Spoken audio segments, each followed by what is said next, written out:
क्यों करते हैं बच्चे सुसाइड? शारीरिक तौर पर माँ या पिता बन जाना जीवन की एक सामान्य प्रक्रिया है। कुछ भी नया नहीं है। इस प्रक्रिया में प्रकृति ने नर और नारी दोनों को यह सौगात बख्शी है, जिसके बूते पर सृष्टि का क्रम अनवरत चलता रहता है। कहा जाता है कि माँ बनकर एक स्त्री संपूर्णता को प्राप्त होती है और उसकी इस संपूर्णता में एक अंश पुरुष का होता है। जिस क्षण एक स्त्री माँ बनती है, उसी क्षण एक पुरुष पिता का रूप भी प्राप्त करता है। चूंकि बच्चा माँ के गर्भ में 9 महीने तक पला बढ़ा होता है, तो माँ से उसका जुड़ाव होना उसकी इस दुनिया से रूबरू होने से पहले ही हो जाता है। लेकिन पिता से उसका जुड़ाव पल पल उसकी बढ़ती हुई उम्र के साथ ही शुरू होता है।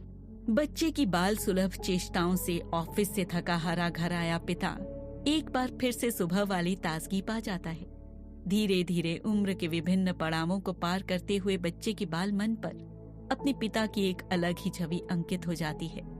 कभी लाड़ लड़ाने वाला पिता, तो कभी अनुशासन में बांधता हुआ तंग चेहरे वाला गुस्सैल पिता।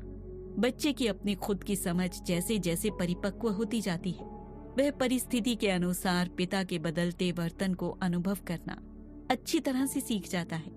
समझदार होता यह बच्चा जब बचपन पीछे छोड़कर किशोर अवस्था में बढ़ने लगता है, तो यदा कदा किसी न किसी मुद्दे को लेकर अपने ही मम्मी पापा से बहस में उतरकर अपनी बात मनवाने की जिद पर भी अड़ जाता है।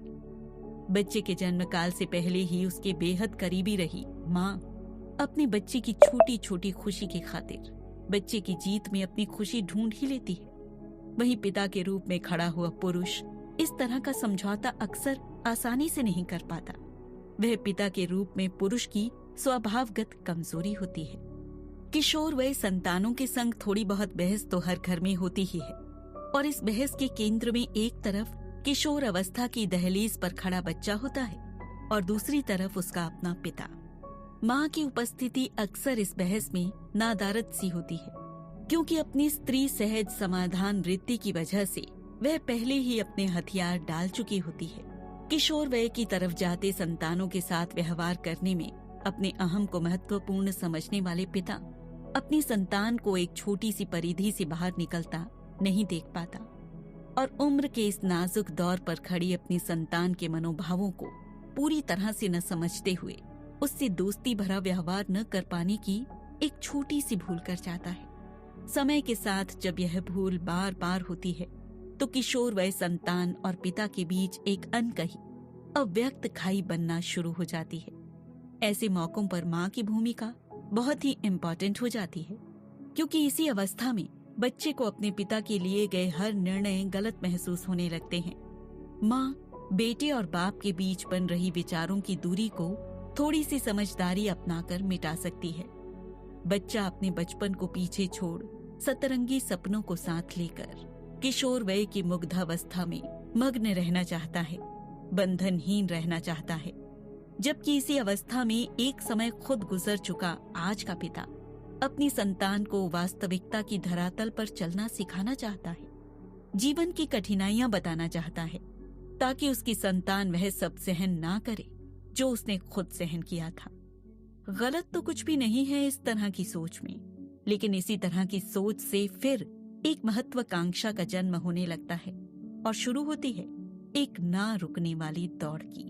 अपनी संतान के जरिए अपने पूरे ना हो सकने वाले सपनों को पूरा करने का अरमान, अपने अहम को संतोष देने की चाहत और एक अंतहीन घर्षण की चिंगारी।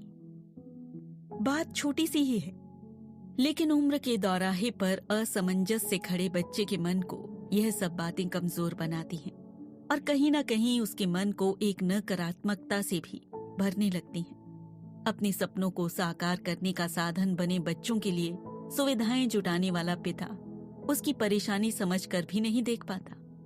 यहीं से बच्चा पिता से ही नहीं, माँ से भी दूर होने लगता है और चाही गई सफलता न मिलने पर और भविष्य के आभासी डर की कल्पना करते हुए उसे आत्महत्या जैसा घातक कदम आसान सा लगने लगता है। इस तरह की परिस्थिति आपके घर से कोसों दूर ही रहे, इसके लिए प्रयत्न तो माँ बाप बनने के दिन से ही शुरू कर देने होंगे। टिप्स देने की जरूरत नहीं है, जरूरत बस खुद की किशोर अवस्था में अनुभव की गई असमंजस स्थिति को याद कर उस वक्त जो भूलें अपने मम्मी पापा के व्यवहार से खुद के किशोर मन को जो अनुभव हुई थी, उसे अब खुद माँ और पिता की जगह पर खड़े होकर सुधारने की जरूरत है।